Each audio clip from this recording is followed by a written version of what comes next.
Hello and welcome to Music with Mason. My name is Mason Fall. You are currently tuned in with me and the one and only Early Girl. You drove us down a winding road. You said you care for me. How are you doing, Aaron? I'm doing good. Doing good. Thank you for having me. Yes, of course. Can I just say it's an absolute honor to have my very first power pop band on this show with me. Oh yeah. So, just getting right into it, you guys are based out of Iowa City, right? Yes, Iowa City. So, I've gotten a ton of Iowan bands, and it is great to see that we have so many talented artists here, right in the beautiful state of Iowa. But the thing that I want to know is that, are you from Texas? Yes, I am. I am from Texas. I would say I was born and raised in Texas. I spent a lot of time there. But yeah, I was born in San Antonio. How did you end up in Iowa? I come from a military family. I moved around a lot, and I came here to the University of Iowa in Iowa City on scholarship, and I've just stuck around since, and now this is my home. So, I mean, is there anything you wish that was different between, well, would you consider Iowa being the more southern version of the Midwest? You know, honestly, I noticed that a lot of there are southern elements and culture in Iowa, even though Iowa isn't technically the South. But I don't know if anything. I don't know. I would say calling Iowa the South of the Midwest feels like a stretch, but I guess I haven't explored enough of the rest of the Midwest to say if there's anything more like quote unquote Southern. That's very true. We do have a lot of Texas roadhouses, but that is not very similar at all. So I love a Texas Roadhouse. Are you currently heading to play alongside Half Loves and Spirit Awake at the Angler Theater? Yes, I am. On February 10th, we are joining one of the Angler Theater, which is our big theater in town. They put on a lot of our big productions. We're joining them for a local showcase series. Alongside Half Loves and Spirit Awake, and I'm super excited for that. That's the Angler's like a big deal in town, and having been here, since 2015, it feels kind of it's really cool. This big deal. It's a big deal. Yeah. So I also know that you recently played at the IMU Black Box Theater. How was that experience? That was really good. Another thing that going to the university, and I didn't get involved with KRUI or Scope too much. UI Scope and KRUI put on the event. So it was really great to be a part of it, and see all the students and get involved with that. I will say there were some technical issues, but that was on my part. But it was still a really great show and a really fun time. So, I mean, already knowing that, have you mostly done your shows just based out in Iowa City? Yeah, I would say probably 90% of our shows have been in Iowa City. We've had a few here and there outside of town. We played Peoria for River City Pride in the summer. We played Minneapolis for the first time in October, and I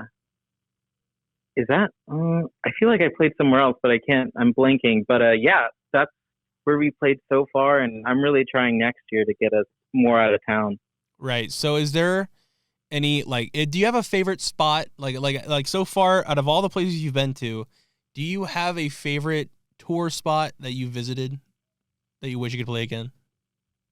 Yeah, I mean, Minneapolis, even though October was my first time playing a show there, I've been to Minneapolis for shows so many times since 2017, just going to a bunch of different house venues and a lot of bigger shows there. I love the scene up there. I have a lot of friends who have been there or others that have moved there from Iowa City, and it's just a really great place and a really great community, and I definitely want to go back up there, and because shows up there just feel different as they do everywhere, but it's a really cool place, and everyone's just so excited to do music. It's so great. I totally agree. Being an Iowan myself and not having, I've traveled outside of Iowa, let's be honest. I've traveled outside of Iowa, but I mean, just being a part of a band that you get to explore and have a great time and meet these new people and get your name out there. I'm sure it's a great experience for you. Yeah, absolutely. And yeah, it's especially great, especially because before I did music and stuff like myself, I was the one, I was that person going traveling around the Midwest. And the nice thing about Iowa City is that like everything is like it, 4.5 to 5 hours away, like exactly like all the big cities or all the big tour stops. So yeah, it's off. It is. I'm very excited to get out there with my own band and do the thing. Right. So, I also know, well, another interesting question I've had for you is that I am not very familiar with what kind of guitar you play. Yeah. So primarily, I have a Sterling by Music Man St. Vincent signature model. In I've had this since like 2020. This last year, I got myself one of the actual Music Man St. Vincent's, but yeah, this one is it's my workhorse. She's awesome, Do you, and does it have a name? I am not a big person on naming my things. I will say, but I if anything, her. It's her. It's her. I mean, that's all you need. I mean, oh, it's her.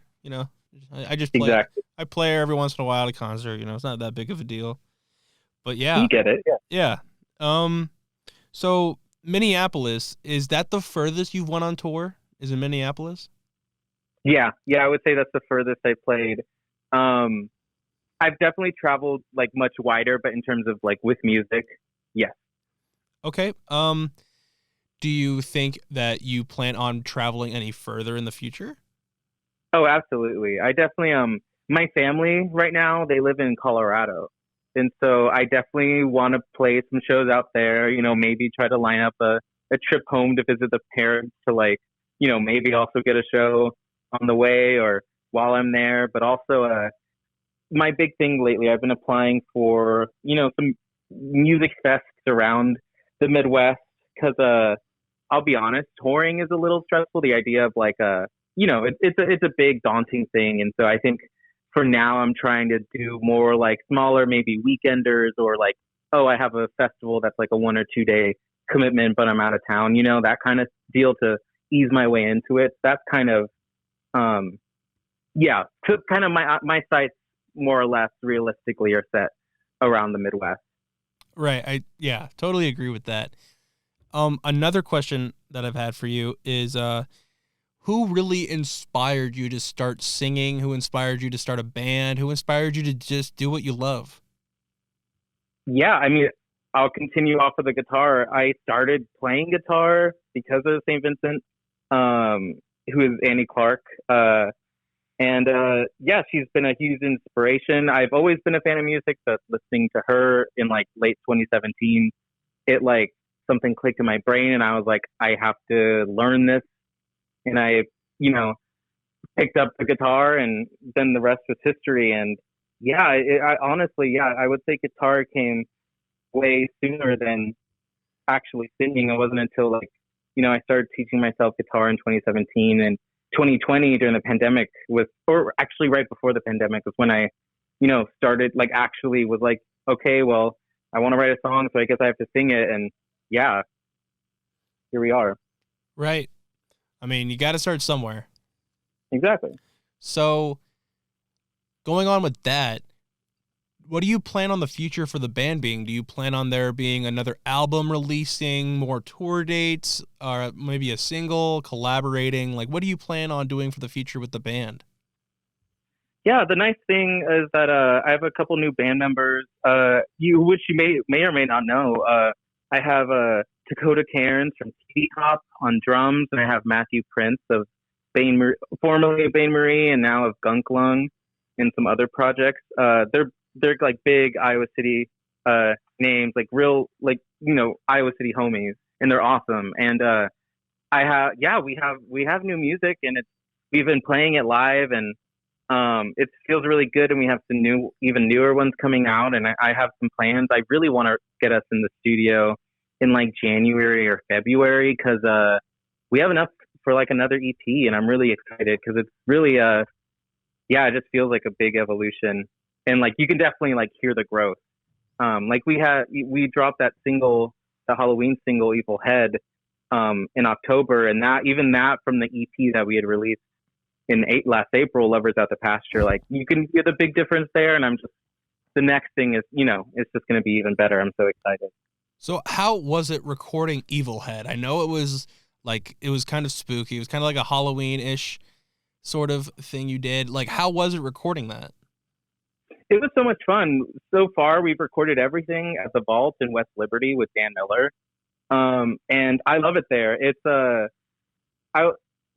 recording that was pretty easy, honestly, because I don't even think there's that many tracks in there. If anything, there's only like 2 or 3 tracks to guitar. Everything, we more or less recorded everything like live and together as a band, and so I really like that way of recording rather than doing everything individually. It just, the energy comes across, and yeah, I mean, it was a lot of fun. Right. I mean, it was, I'm sure it was fun because, I mean, having a spooky little horror section like that in a pop band, I mean, that's pretty cool to think about. So where exactly did you learn to sing?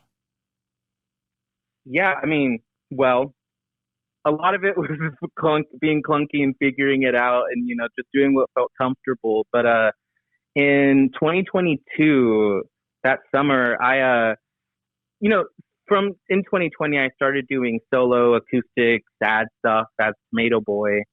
And I would sing, I did my guitar, but a lot of it was just like whatever I thought sounded good. But in 2022, that summer, I'm not sure if you're aware, but there's a musical called Hedwig and the Angry Inch, and through fate, I ended up being a part of it, and through that, I really got some serious vocal training.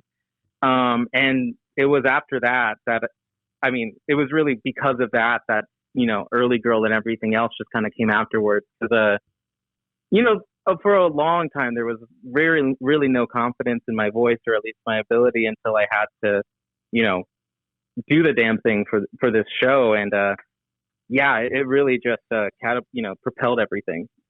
Okay. So what exactly was it like playing for the Big Queer Come Out show? That was awesome. So this was like the second annual Big Queer Come Out show. It was hosted by the LGBTQ Iowa Archives and Libraries, based in Iowa City, and it's a really great organization. And the last show, which was their first one, was, I think, honestly, like maybe I don't want to say it wasn't our first show, but it was like our second or third show as a band. And so it was just an amazing experience. And I mean, that essentially everyone that came, that's like our audience, because that's who we are. So it, returning again was really rewarding and awesome, kind of to reflect on, what a year it had been. Cause, 2023 has just been a really great year for Early Girl. And, it was also, our last one of the year. So it felt just like a really great way to close out a really awesome, year. Okay. What is William J. Brennan High School? That's where I went to high school, in Texas. What was it like back in Texas? Like, were you a part of any clubs or any groups or any sports or anything like that? Yeah, I was a huge nerd. I did like video and broadcast stuff with the school. I ran cross country and track. But yeah, it was, I mean, I was I was a nerd. I did like all the honor society and stuff like that. But yeah, I mean, like everything else in Texas, everything's bigger. Like that's like a haha joke, but I mean, seriously, it's crazy. But yeah, everything. I mean, Texan things are just very proud of themselves. So going to high school in Texas is really cool because you're just like, you're just like, whoa, I'm in Texas. It's funny. I don't know. I mean, Texas is a pretty big state. What is it, like the second or third biggest state in the U.S.? In my heart, it's the biggest state. I mean, it's the heart and soul of U.S. of A. Okay. Exactly. How was it playing at Trumpet Blossom Cafe? Yeah, I love Trumpet Blossom. It's a really great venue in town. It's the vibes are immaculate. It's super cozy. We had a lot of our early shows there, which was really great. It's yeah, I played there a bunch. I love it there. The food's good. So yeah, it's awesome. I would say they take pretty. I mean, a lot of venues take care of like touring bands, but I know them like because they have food. It's always nice to know that like the band we're playing with is getting fed and getting paid, and so that's awesome. Right. Totally love seeing places like that supporting local bands and, just providing like entertainment for everyone in, around locally in town. Yeah, exactly. Definitely. How exactly did you meet Death Kill Overdrive? Yeah, I was thinking about that the other day. But yeah, so I would say my connection to Death Kill Overdrive is Kane Edwards, formerly, or I guess he's not formally anymore because Lipstick Homicide has made their, kind of slow, sneaky return. But we met, I would say, honestly, like I would maybe a couple years ago, if not longer ago. But yeah, I feel like we've always just been in each other's orbit the last few years, and definitely the last couple of years, he would book me, for my solo Tomato Boy stuff, and then he honestly is the reason why Early Girl exists because he booked me for a couple of shows that I was going to do solo, and I was like, you know what, I really want a band.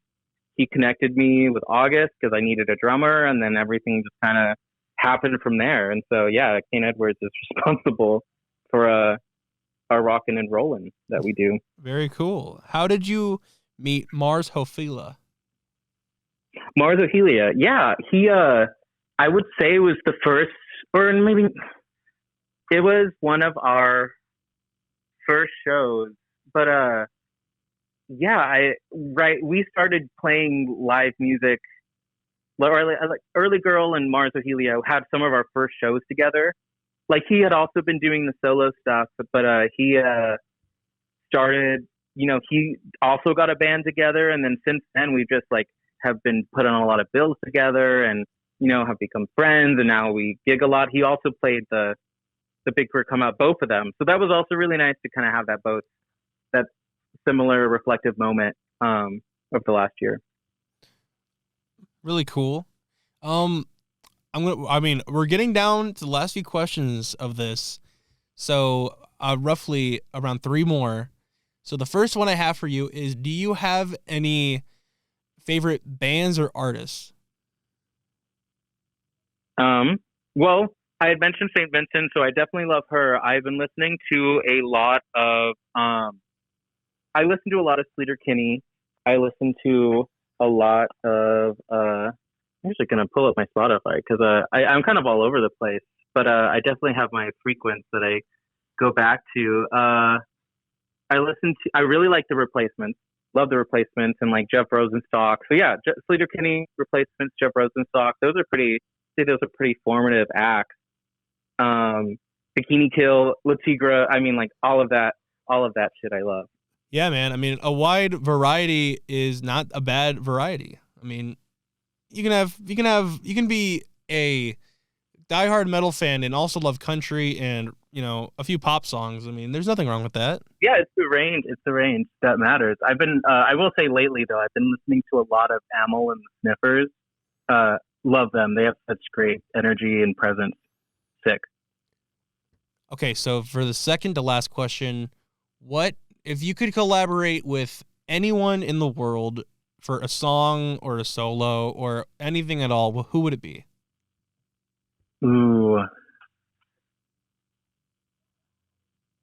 I mean, I'm not gonna say Annie Clark because that's like, that's scary. But maybe